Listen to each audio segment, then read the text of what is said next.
जय जगन्नाथ साଙ୍ଗमाने भाବୁची समस्ते भलरे थिबे आ समस्त दशहरा बहुत भलसे कटिथिबो। आमे आज बाहरलु बरीर रामचंद्रपुर पूजा मंडप को मां को दर्शन करिया पे। पाखेरे छोट छुआ थिला सेथि पे आमे डिसाइड करथिलु जल्दी जाईकी जल्दी पळे आसे संध्या पूर्वरु घरे पहुंचीबा। सेथि पे आमे 3:30 बेलु ही बाहर जाइथिलु। संध्या पूर्वरु पहुंचिले भी घरे पूजा थिला। सासु घरे नियम अछि संध्या बेले मां बृंदावती को पाखेरे मंडा पिठा भोग लागिबो।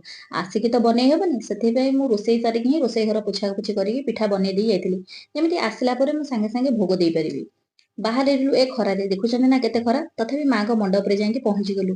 ପହଞ୍ଚିଲା ପରେ ଦେଖିଲୁ ମାଙ୍କ ମଣ୍ଡପକୁ ଅତି ସୁନ୍ଦର ଭାବେ ସଜା ହେଇଥିଲା। ମାଙ୍କ ମୁହଁକୁ ଦେଖିଦେଲେ ତ ମନକୁ ଗୋଟେ ଅଲଗା ପ୍ରକାର ଶାନ୍ତି ହିଁ ଲାଗେ। ଝିଅ ବହୁତ ଖୁସି ଥିଲା, ବହୁତ ଖେଳୁଥିଲା।